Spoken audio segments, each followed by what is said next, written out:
नमस्कार। सुबह के 7:30 बज चुके हैं। मैं अश्विनी सिंह एक बार फिर से हाजिर हूं आपके बीच खबरें विथ न्यूज हार्ट लेकर। खबरें विथ न्यूज हार्ट में हर दिन की भांति आज भी हमारे साथ मौजूद हैं न्यूज हार्ट के पत्रकार और हमारे सहयोगी सागर जी। बहुत बहुत स्वागत है सागर जी। धन्यवाद अश्विनी जी। खबरें विथ न्यूज हार्ट में आज बात होगी तेजस्वी यादव की। सूत्रों के हवाले से ये खबर है कि तेजस्वी यादव पटना पहुंच सकते हैं आज कल में, और पटना पहुंचने के बाद जो यात्रा निकालेंगे उस यात्रा का नाम क्या होगा वो हम आपको आज बताएंगे सबसे पहले न्यूज हार्ट पे।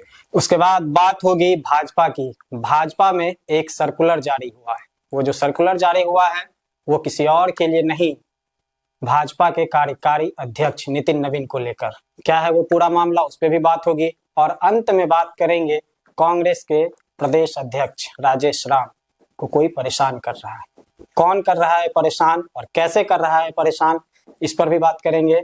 सबसे पहले शुरू करते हैं सागर जी, तेजस्वी यादव। तेजस्वी यादव जब से वापस लौटे हैं विदेश से चर्चा का विषय बन गया है। पूरा चर्चा और संभावित है कि आज या कल वो पटना आ सकते हैं। हाँ। और आने के बाद एक यात्रा निकालेंगे जिसकी खबर हम लोगों ने चलाए भी थे। और उस यात्रा का नाम भी लीक हो गया है।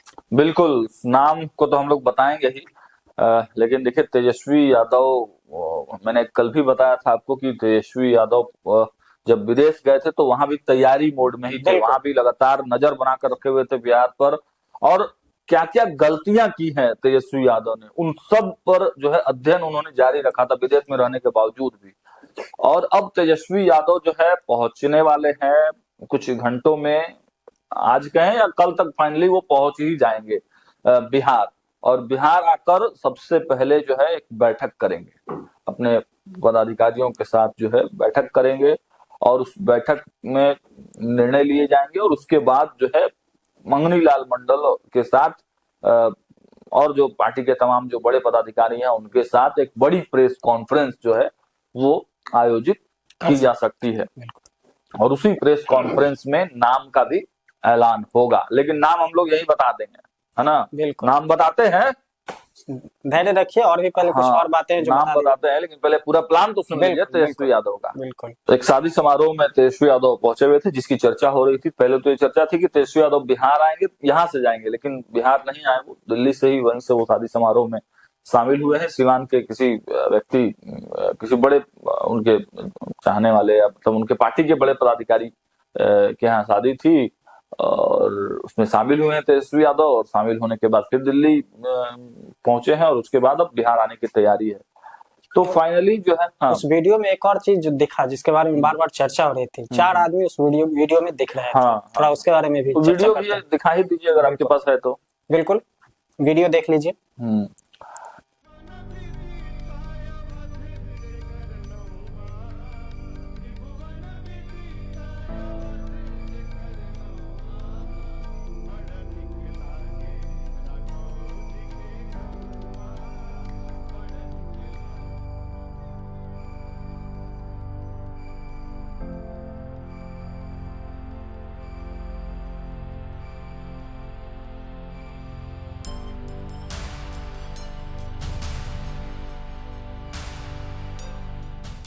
तो बता ही दीजिए कौन कौन लोग शामिल थे। देखिए वीडियो में 4 आदमी जो दिख रहे थे, एक संजय यादव, जिसके बारे में बार बार चर्चा होती है, तेजस्वी यादव खुद, ओसामा साहब और रमेश था शायद, उनको लगता है, हाँ छोड़ना छोड़े ना, ओसामा साहब सहित और भी लोग हैं वो दिख रहे हैं। लेकिन मेन फोकस जो हम आपको बताना चाह रहे हैं वो देखिए संजय यादव को लेके तमाम चर्चाएं चल रही थी। संजय यादव को लेके कि जो साइड कर दिया जाएगा, उनकी कोई भूमिका नहीं रहेगी। लेकिन ये वीडियो देख के ये स्पष्ट होता है, और न्यूज हाट ने खबर भी चलाई थी सागर जी आपने बताया भी था इसको लेके। तो भाई कह ही दिया था कि भाई संजय यादव हर स्थिति परिस्थिति में तेजस्वी यादव के राइट हैंड ही रहेंगे। बिल्कुल, पहले भी थे, अभी भी हैं और आगे भी रहेंगे। हालांकि अब उनकी भूमिका को दिखाया जाएगा थोड़ा लिमिटेड, मैं कह रहा हूं बार बार, दिखाया जरूर जाएगा लिमिटेड, लेकिन सारा प्लानिंग, स्क्रिप्टिंग, डिसीजन अभी भी संजय यादव ही करेंगे।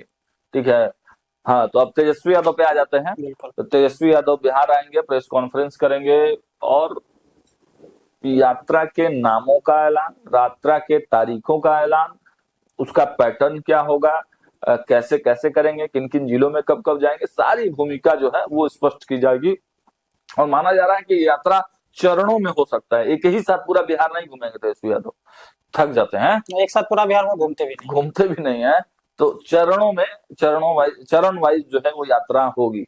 तो नाम जो सबसे बड़ा, हाँ सबसे बड़ा जो चीज निकल कर आया है, जो हमारे पास जानकारी है, देखिए अब तेजस्वी यादव क्या सोचते हैं क्या नहीं है, लेकिन जो सूत्रों के हवाले से, राजद सूत्रों के हवाले से खबर निकल कर आया है कि तेजस्वी यादव की इस नई यात्रा का नाम जन विश्वास यात्रा हो सकता है, क्योंकि तेजस्वी यादव की पार्टी राष्ट्रीय जनता दल को वोट परसेंटेज जो है के आधार पर अधिक मात्रा में वोट सीटें कम मिली, लेकिन वोट का जो प्रतिशत था वो बेहतर रहा। हाँ, तो इस वजह से ही उन वोटरों को ध्यान में रखते हुए तेजस्वी यादव उन वोटरों के लिए जन विश्वास यात्रा जो है वो निकाल सकते हैं। और इसी नाम पर जो है अंतिम सहमति लगभग लालू जी से भी बात करने के बाद अंतिम सहमति बन गई है।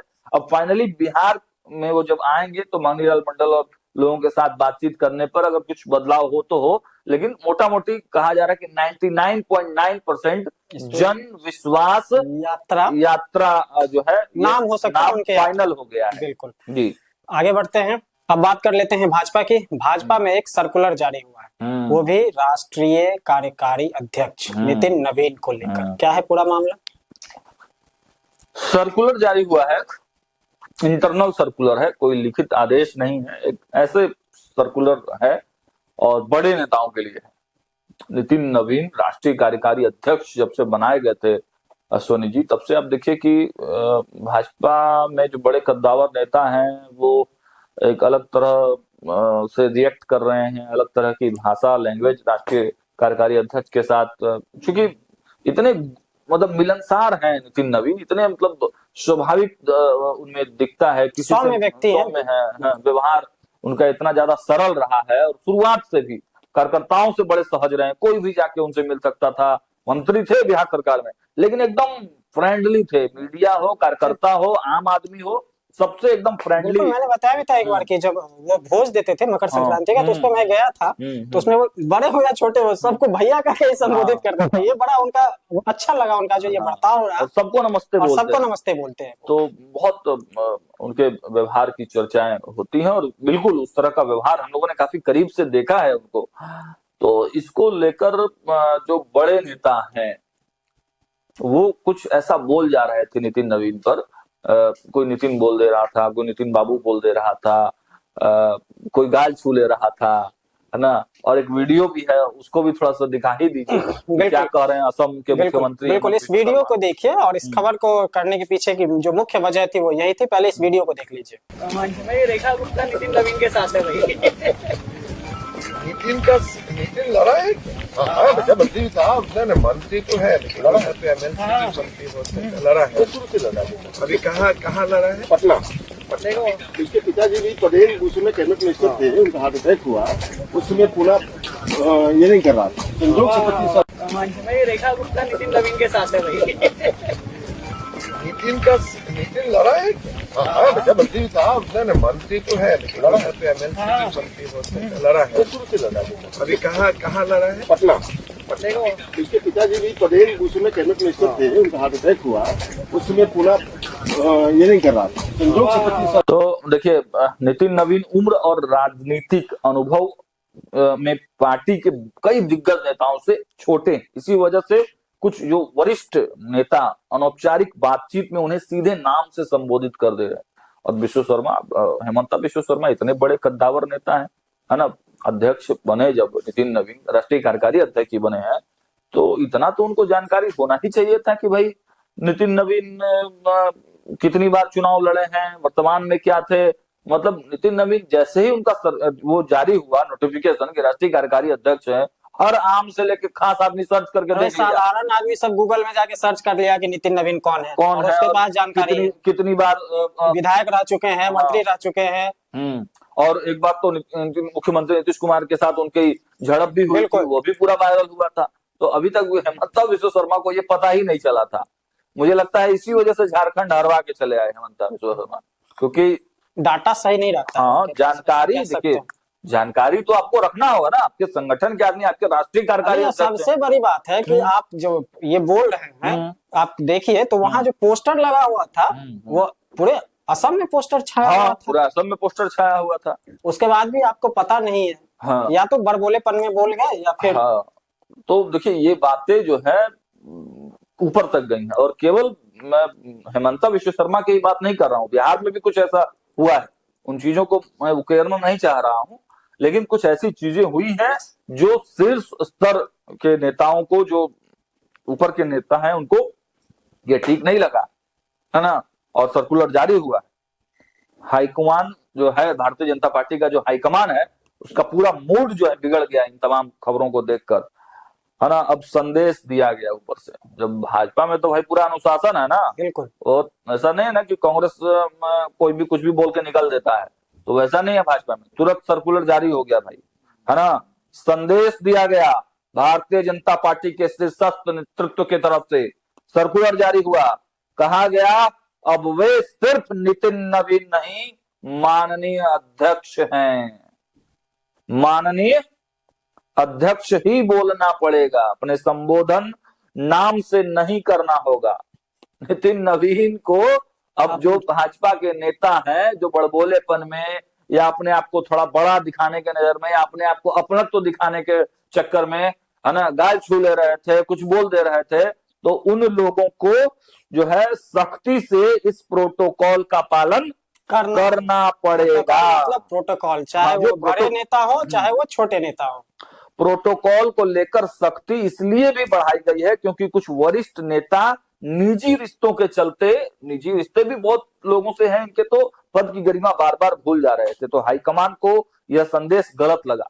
नेतृत्व का मानना है कि अगर शीर्ष स्तर पर अनुशासन ढीला होगा तो नीचे तक गलत संदेश जाएगा।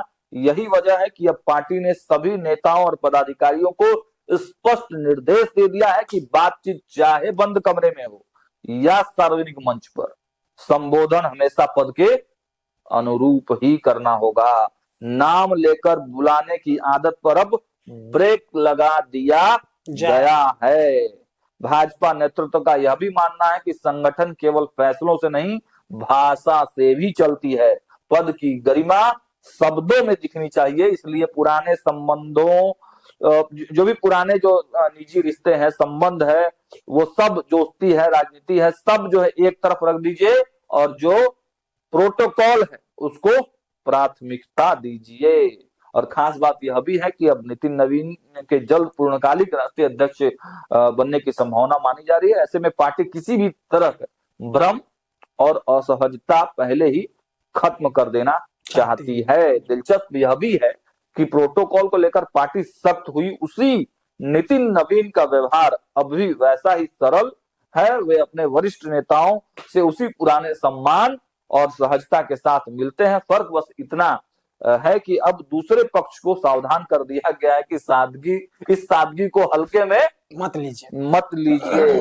पद भार ग्रहण करते ही नितिन नवीन ने एक व्यक्ति एक पद के सिद्धांत पर चलते हुए अपने जो मंत्री पद था इस्तीफा दे दिया था। तो अब जो नितिन नवीन अब बिहार पहुंचेंगे या फिर जो तमाम नेताओं से मिल रहे हैं, तो अब सभी नेताओं तक ये स्पष्ट और कड़ा मैसेज एकदम नेतृत्व की तरफ से दिया गया है कि भाई नाम लेकर एकदम नहीं, एकदम जो प्रोटोकॉल है, पद की जो गरिमा है ना, माननीय अध्यक्ष करके ही कहना है। जो गरिमा है, जो प्रोटोकॉल राष्ट्रीय अध्यक्ष का होना चाहिए, उसी गरिमा के अनुरूप बात करना है, चाहे आप कितने भी बड़े नेता क्यों ना हो और कितने भी निजी संबंध कितने भी निजी संबंध क्यों ना हो। तो क्या था वो सर्कुलर, वो हमने आपको बताया, और क्यों निकाला गया ये सर्कुलर, इसके बारे में भी हमने आपको बताया। अब बात कर लेते हैं थोड़ा कांग्रेस के। बिहार प्रदेश कांग्रेस में लगातार जो है सो खबरों में देखिए तो कहीं मारपीट, कहीं कुछ ये चलते आ रहा। मतलब एक तरह से गुटबंदी जो है सो वहां पे बहुत गुटबाजी बहुत चरम सीमा पे पहुंच गई है। ऐसे में एक खबर ये आ रही है कि जो प्रदेश अध्यक्ष हैं उनको परेशान किया जा रहा है। बिल्कुल, देखिए लगातार जो प्रदेश अध्यक्ष हैं राजेश राम, उन पर आरोप भी लगाए गए, चुनाव के दरमियान भी आरोप लगाए गए, चुनाव के बाद भी आरोप लगाए गए, तो समीक्षा बैठकें लगाया जा रहा है। चुनाव में भी उनको बहुत परेशानियों का सामना करना पड़ा। बहुत चीजें हम लोग नहीं बोल सकते हैं कैमरे पर, लेकिन देखिए व्यवहार तो आप उनका देखिए, राजेश राम का जो व्यवहार है वो बड़ा मतलब मिलनसार टाइप का व्यक्तित्व, बड़ा सहज और बड़े सहज सरल व्यक्तित्व वाले इंसान है। इसी का फायदा उठा लिया जाता है कई बार, जैसे नितिन नवीन का उठा लिया गया। हाँ, इसी का फायदा जो है वो उठाया जा रहा है। और भाई भाजपा और कांग्रेस में जमीन आसमान का फर्क यही दिखता है कि भाजपा ने तो तुरंत एक्शन लिया, है ना। अब किसी की हिम्मत नहीं होगी, अब किसी की हिम्मत नहीं होगी कि नितिन बाबू बोल दे, नितिन बोल दे या कुछ और बोल दे या गाल छू ले। तो अब जो है लेकिन कांग्रेस में ऐसा हो रहा है और कोई स्पष्ट निर्देश नहीं है, क्योंकि भाई राहुल गांधी को तो याद ही नहीं है कि विधायक को वो जीता है। बिल्कुल विधायक याद रहेगा तब ना उनको। लेकिन जो खबर है, देखिए खबर यही है कि कांग्रेस में एक बड़े कद्दावर नेता है, बड़े स्तर के नेता है, नाम लेना उचित मुझे नहीं लगता है, नाम नहीं लिया जाए लेकिन लोग समझ जाएंगे। उन्होंने एक बयान दिया, बयान ये दिया कि बिहार में बहुत जल्द जो है प्रदेश अध्यक्ष, प्रदेश प्रभारी और ये सब बदले जाएंगे, बड़ा बदलाव होगा। नाम तो नहीं ले सकते लेकिन थोड़ा क्लू तो देना होगा ना, तो क्लू दे देते हैं। क्लू दे देते हैं, दिखा देते हैं। वीडियो देखिए, उन्हीं के कार्यकर्ता क्या कुछ कह रहे हैं, सुनिए इस वीडियो को। दैनिक जागरण के बयान को मैंने पढ़ा, देखा, लगा कि कोई ज्योतिष की तरह है, ज्योतिष कहीं से सीखे हों और वो कह रहे हैं कि जैसे ज्योतिष वाला कहता है ना कि अब ये होगा, तब भूकंप आएगा, तो अब वो इधर देखो ये हो जाएगा, उसी ज्योतिष की तरह। वो नेता की भाषा नहीं है। राहुल गांधी जी जिसको बनाते हैं, जिस पे विश्वास करते हैं, दूसरे को नहीं वो कहने जाते हैं कि हम इसको बदलेंगे। उनको बदलना होगा तो वो कभी भी किसी प्रदेश अध्यक्ष को बदलते हैं या नहीं बदलते, वो राहुल जी की इच्छा है, मल्लिकार्जुन खड़गे की इच्छा है।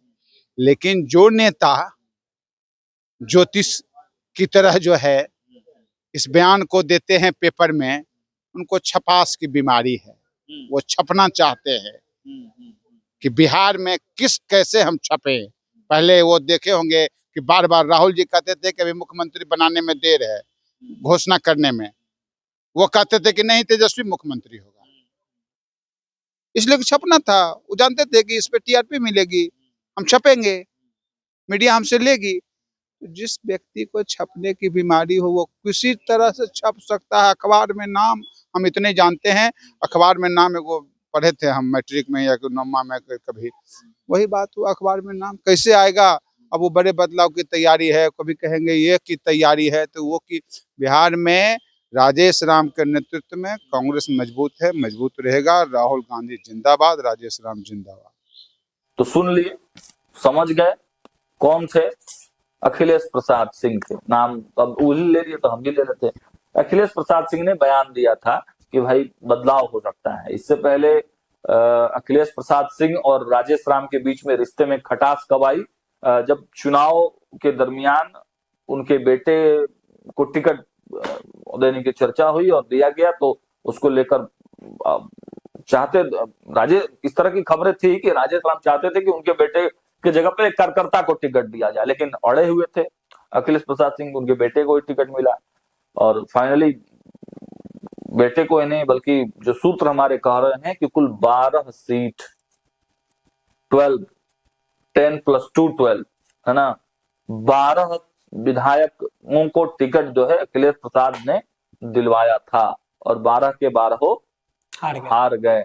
बार बार वो रणनीति में चेंज करने की बात कर रहे थे, तेजस्वी यादव को सीएम कह रहे थे, वो सब बातें छोड़ दीजिए, लेकिन इस बात पर वो टिके हुए थे कि ये 12 मेरे विधायक हैं, जीत के आएंगे। और उनको ऊपर से आदेश भी यही मिला कि भाई आप बाकी छोड़ दीजिए, आप इन 12 पे फोकस कीजिए, लेकिन उस 12 को भी नहीं जीता। एक में भी सफलता हाथ नहीं लगी और कहीं ना कहीं कहा जा रहा है, देखिए कोई स्पष्ट इसका सबूत तो है नहीं, लेकिन जो चर्चाएं हैं अंदर खाने में, पार्टी के अंदर जो है कि भाई राजेश राम और अखिलेश प्रसाद सिंह के बीच में पट नहीं रहा है ना।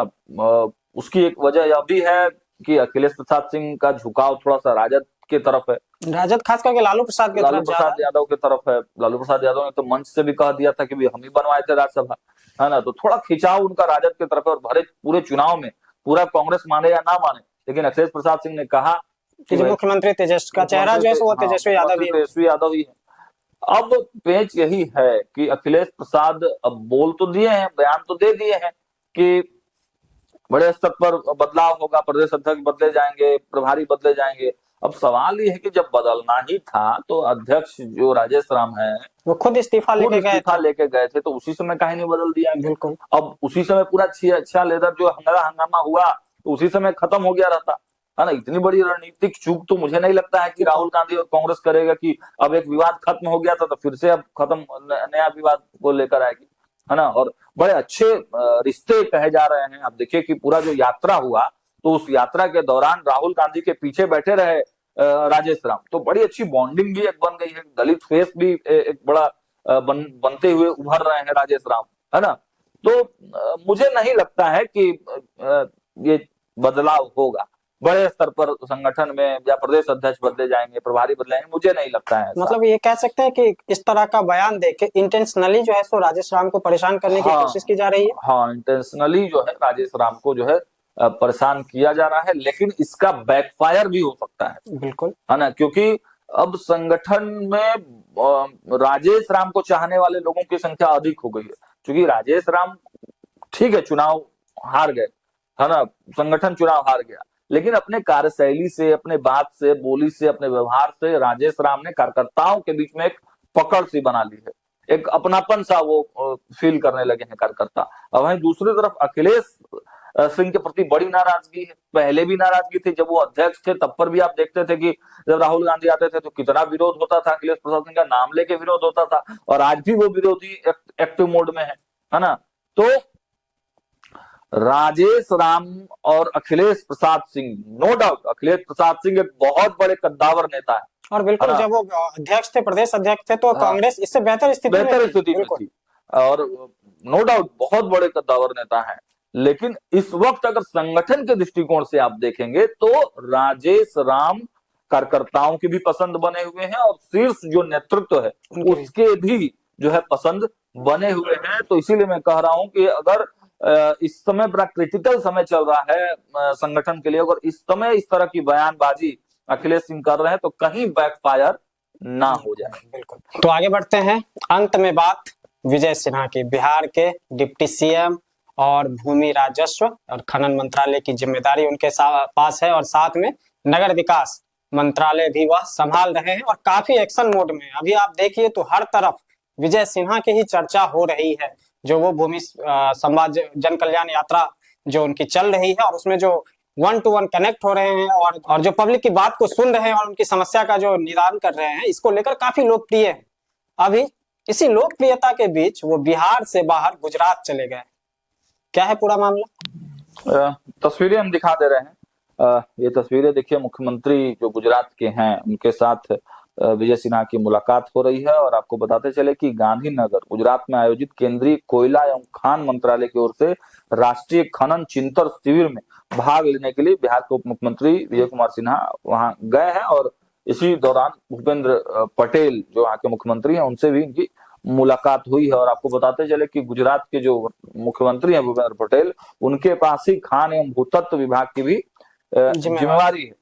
तो भाई खान एवं भूतत्व में बढ़िया काम किए, पूरे देश में इनकी चर्चा हुई थी, है ना। तो अब वहां के भी मुख्यमंत्री बुला के पूछ रहे हैं भाई कि क्या ऐसा किया आपने कि पूरा विभाग जो है एकदम बिहार में अवैध खनन पर रोक लगा, बिल्कुल, है ना। बड़ा बदलाव देखने को मिल रहा है। उसके बाद अभी जो भूमि एवं राजस्व विभाग में जो काम कर रहे हैं तो दिख ही रहा है सिन्हा, केवल यही नहीं दिख रहा है। पंकज सर जुड़ते हैं, बताते हैं कि दिल्ली लुटियंस में अगर किसी नेता की चर्चा होती है तो वो नाम है विजय कुमार सिन्हा। आम आदमी अगर चर्चा कर रहा है गांव में गाहे बगाहे, तो किसी एक नेता की चर्चा कर रहा है तो वो है विजय कुमार सिन्हा, है ना। तो आप कह सकते हैं कि राष्ट्रीय स्तर के नेता, आम से लेके गांव के पंचायतों से लेकर दिल्ली लुटियंस तक बिहार में अगर किसी नाम की चर्चा, सबसे ज्यादा चर्चा तो सबकी है, लेकिन सबसे ज्यादा है तो वो है विजय कुमार सिन्हा। तो इसको लेकर भी गुजरात के जो मुख्यमंत्री है वो समझना चाह रहे थे कि भाई कैसे क्या हो रहा है, काम इतनी बड़ी उपलब्धि हो रही है, इतना काम कर रहे हैं विजय सिन्हा, इतना नाम हो रहा है, आखिर कैसे क्या कर रहे हैं। तो वही सब चीजें बातचीत हो रही है, और विजय सिन्हा का लगातार जो है राजनीति में भी और आम जनता के बीच में भी कद बहुत बड़ा होते जा रहा है। तो कैसा लगा आपको हमारा यह कार्यक्रम कमेंट सेक्शन में जाके जरूर बताइए। फेसबुक पर हमारे पेज को फॉलो करना नहीं भूलिए और यूट्यूब पर हमारे चैनल को सब्सक्राइब जरूर कीजिए। बहुत बहुत धन्यवाद।